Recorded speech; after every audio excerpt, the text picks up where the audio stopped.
Hello everyone, I'm Tracy Derwin, and in today's video, I'm going to be making some connections between Epstein and Disney. And the reason I started thinking of this is I saw a really interesting interview on Sean Atwood's channel with Epstein's niece. Her name is Anya, and she made a lot of very surprising revelations, and this is just one of them. I'm going to play it right now. My great-grandfather, according to my father, was Walt Disney. Before he moved to the United States, his name was Artur Bick, Arbicke. And his twin sister, who he had children with, who I am descended from, was named Minnie. So after hearing that, I started to make some really interesting connections. I'm going to share that in a little bit, but I do want to provide a little background as to where this culture that she's going to talk about. If you want to watch her interview, I highly recommend it. Go to Sean Atwood's channel and look for it. It's quite long, so I'm only going to play a couple of the clips. And here is her explanation as to why her family participated in these unusual, I guess, rituals and why they did things the way they did. And this is also reflected in what Jeffrey did as well. So here's her little explanation. It goes back for generations. It goes back for generations. I remember my father confessing that my oldest brother is 8 years younger than him. Is cyclical.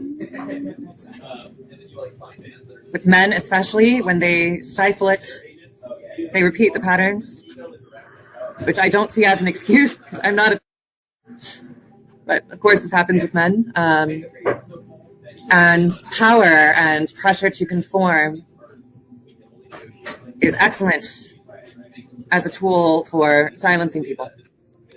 They told me that we belonged to the cult of Baal, B-A''A''L. They told me this with consistency while I was being abused. Now, what you can look up about the cult of Baal, information that is publicly available, is that it is thousands of years old.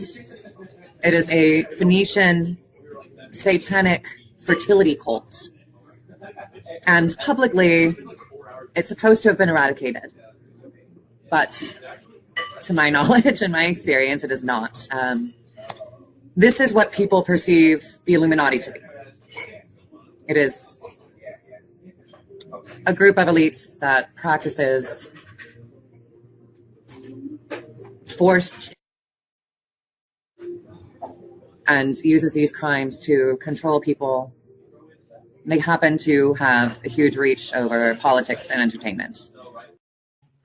Okay, so when she says Phoenicians, she's talking about a very ancient civilization, and I have some information here. They existed between 1100 and 200 BC. They're very dominant in the Mediterranean. The Phoenicians then kind of morphed into the Venetians, and this is a little bit more recent. Okay, this was founded in 697 AD and supposedly ended in 1797. But, you know, there's a lot of evidence that this type of practice, the way they did things, still goes on. And we see some of these references in, you know, symbols that we're seeing with Epstein, such as this temple structure he had on the island. It looks very much like this Aleppo bathhouse. Here's another one. And in this video, I'm going to go into the Disney connections because there are many. Now, I did a video, I guess my last video, I went a little bit more into the history of the Venetians and Venetians. I'm not going to go into everything, but here's a more comprehensive explanation of what the Venetians were. Starting around the time of the 12th century in Europe, around the Adriatic Sea, which is a body of water separating the Italian peninsula from the Balkans, arose a powerful influence called the Venetians, after the city of Venice, who they themselves trace their lineage back to the city of Tyre on the coast of the eastern Mediterranean, which was the capital city of the Phoenician Empire. These people could be called Canaanites, a term which comes from Canaan, who according to the Bible was a son of Ham. Ham was a son of Noah, and the father of Cush, Mizraim, Put, and Canaan. Many people hear these terms and incorrectly associate them with sub-Saharan Africans because they're associated with African civilizations and are today populated by a demographic primarily composed of a black phenotype. But keep in mind that we're talking about thousands of years ago, not modern times, but ancient kingdoms which no longer resemble the ancient kingdoms described in the Old Testament. So that's a little background. I'll put the more comprehensive video at the end screen and in the description. But now I'm going to move on to the connections with Epstein and Disney.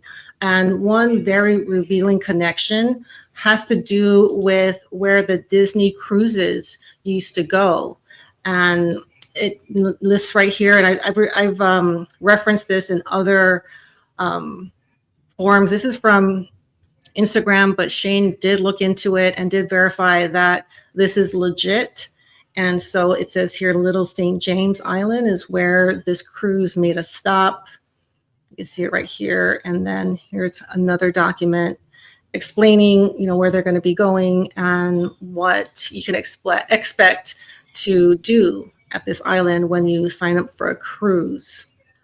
Now, when we hear about the reports of Epstein Island, something that I feel they kind of left out is how did he get that island?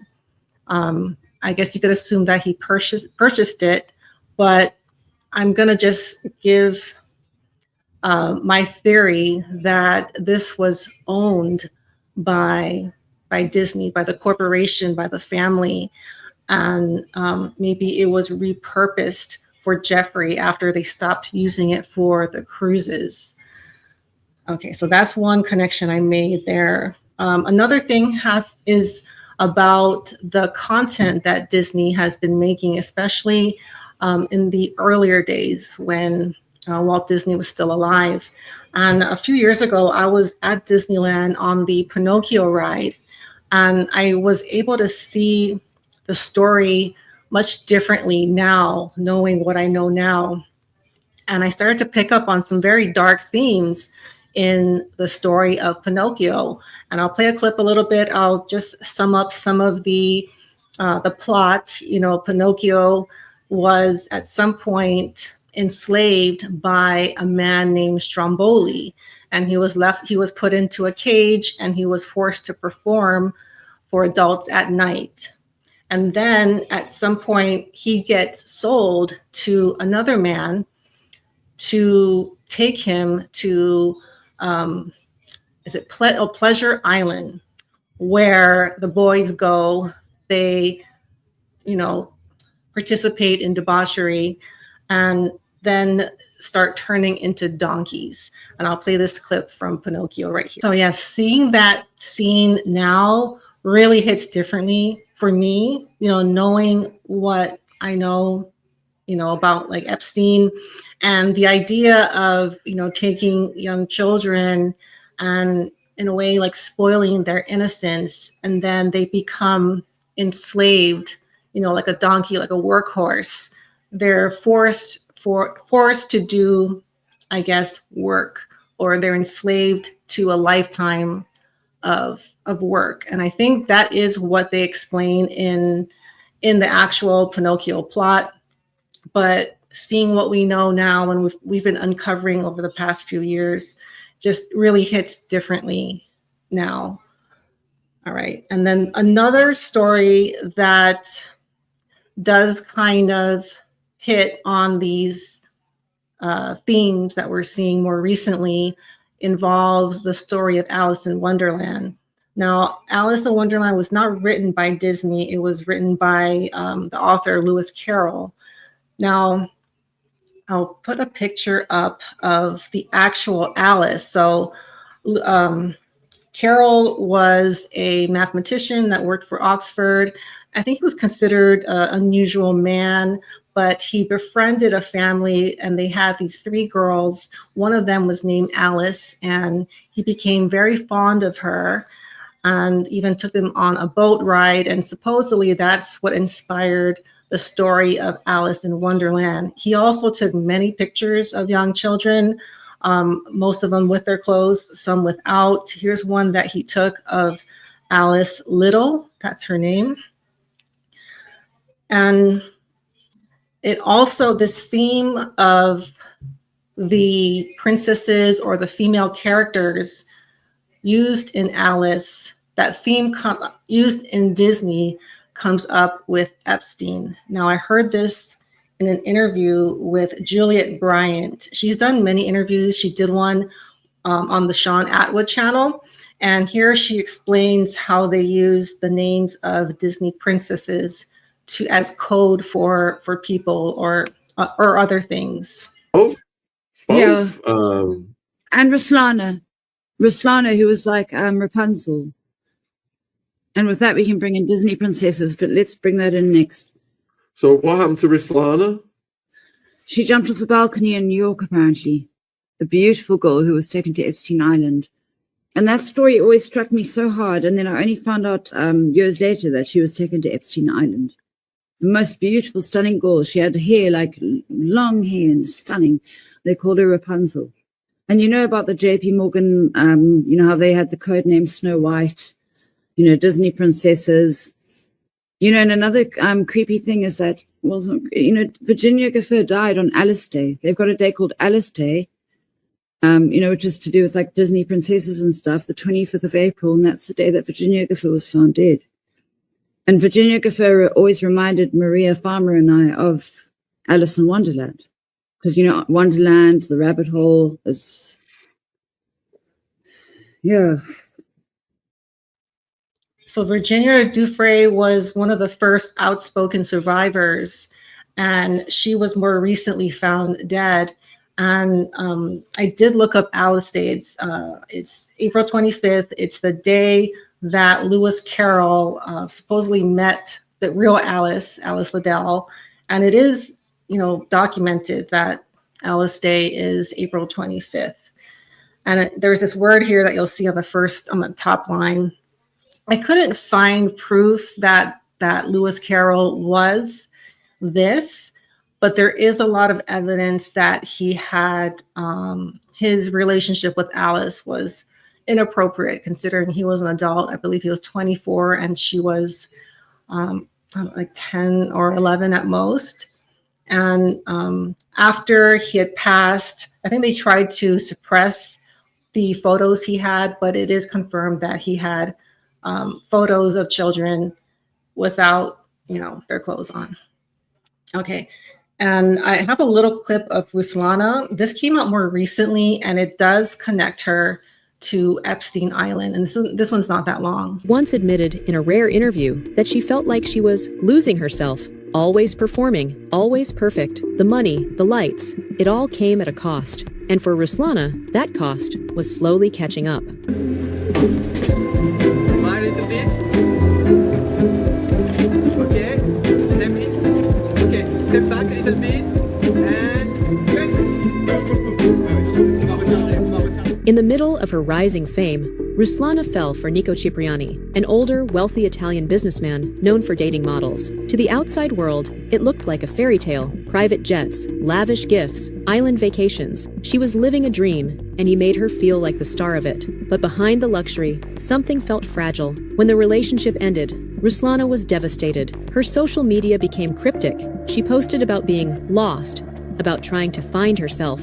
Friends noticed the change, distant, quiet, like something inside had shattered. It wasn't just heartbreak, it was the beginning of a downward spiral. Руслана Коршунова, безусловно, это уникально. So that was Ruslana, who they referred to as Rapunzel. Again, Rapunzel is a Disney princess that had that long hair that she put out of the tower. She was enslaved in the tower. And the story, there's a lot more to the story, but that was the main theme, is that she had that long hair that she would let down, Rapunzel let down your hair, and she would let her hair down to let someone up into the tower. And regarding Lewis Carroll and Virginia's death is considered a suicide, yet some people think it was not. I'm not sure if we'll ever for sure know, but it is unusual that April 25th is when she was discovered deceased. Okay.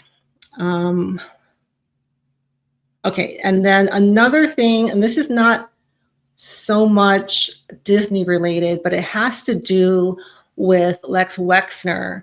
And I feel like in the media, it's been portrayed that Wexner was under the control of Jeffrey. But from what I'm hearing of people that are coming out, so there are a lot of people that were around this, the models and things like that, that are coming out and telling what it was really like. And it certainly seems like Wexner was the top of the totem pole. It wasn't Jeffrey. And here's some clips where this is Barbara, and she also did an interview on Shawn Atwood. Really good interview. I'll link that in the description. But this is what she said about who Lex Wexner was. Oh, there's another character I want to get to then that was above Brunel, and that is Wexner, who owned the Limited, Victoria's Secrets, etc. Did you guys hear about Wexner during those days? Oh, yes. What do you mean? He's the head boss. He's the boss of the whole fashion industry. If you get in with Victoria's Secret, you're in with Banana Republic. You're in with Express. You're in with Bath and Body Works.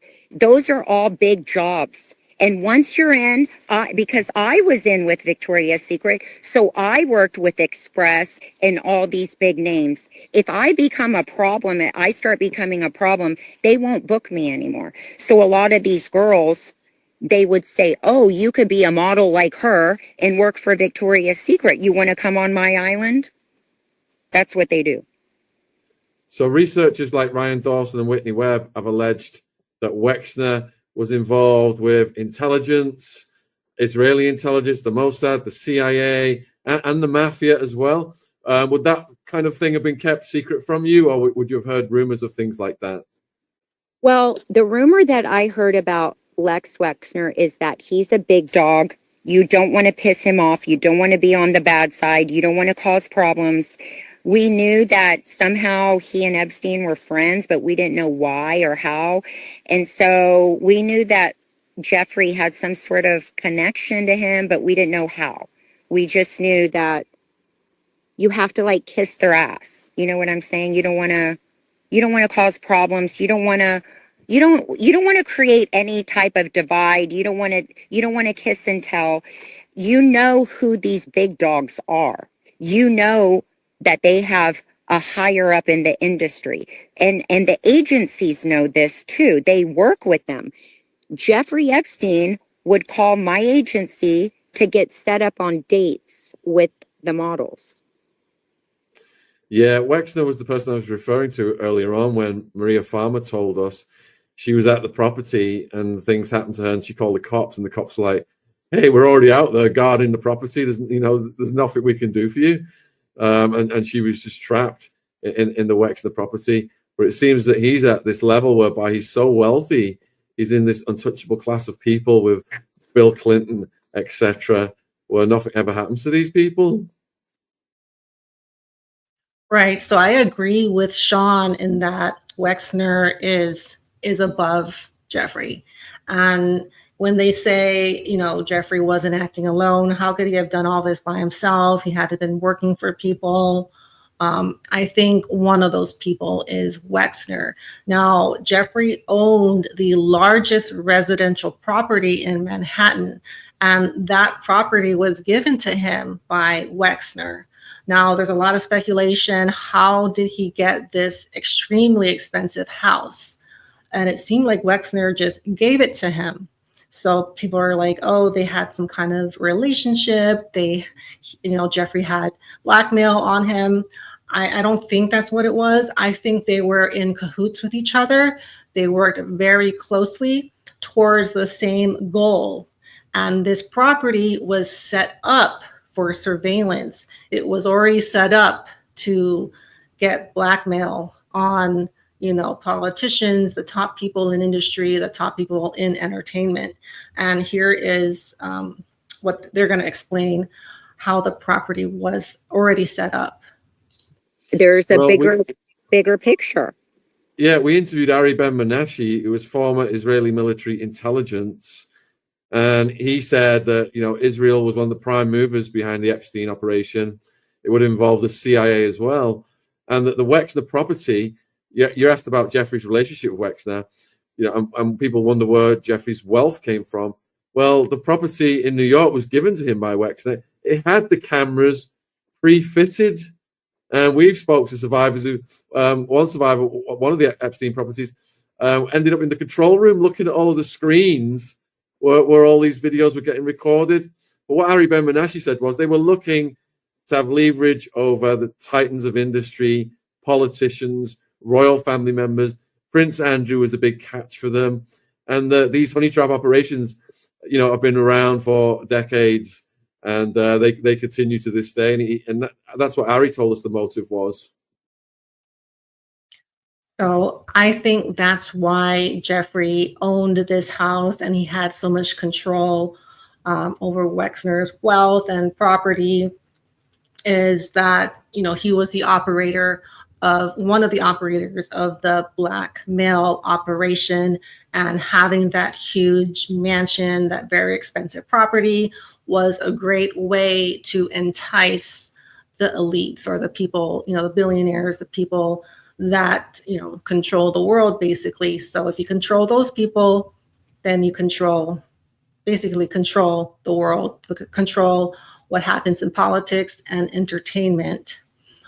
Now, I also think that has to do with the island. I don't think Jeffrey earned money and then bought it. I think, that island also served as a great way to entice people to come, including the models, but including, the Clintons, Bill Gates, all these high profile people that we see. It was a great way to get them and put them into compromising positions and film that, and then, use it as a control mechanism. So those are a few of the connections that I've made more recently.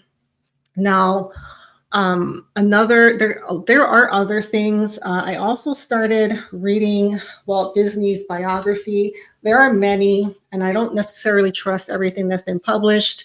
This one is by Neil Gabler. He's done a few Disney books. Something that is in the very first page is that Walt had a vast file of filmed material on cryogenics, and an acquaintance of Disney who said that the producer was obsessed with these movies. So he had once asked him about cryogenics, and so he was, as it says here, obsessed with preserving his body, or somehow living forever, or this, I guess now we're kind of learning more about transhumanism, rising above what humans are, somehow becoming bigger than a human, and, surviving beyond what the physical body allows you to. And we're starting to learn that Epstein was also very interested in that topic, and the Zorro Ranch. Now we're learning a little bit more of the other properties that weren't highlighted earlier on. And there are interviews saying that Zorro Ranch had labs and was possibly doing something to do with genetics, eugenics, or transhumanism. And that might be why Jeffrey was so interested in scientists, because he had a lot of very high profile scientists and technology titans come to the island. So there's certainly something there, and we're just starting to learn about that. But I think, if we keep on this topic, more information will come out, and we will learn more about what was going on at the ranch. Also, Juliet Bryant said that at one point she was drugged and woke up in a lab, and she believes that they were taking her eggs. But, you know, that's what she said. And you can hear her say that in the Sean Atwood interview. So those are the main things I wanted to bring up today. There are some, you know, little connections, but I thought those were the most worthwhile mentioning. So, you know, if you've gotten this far, thank you so much for being here. If you haven't subscribed, please do so before you leave, and like, comment, and share this video so we can let as many people know what's really going on. So with that, thank you, and I'll see you all soon. Bye.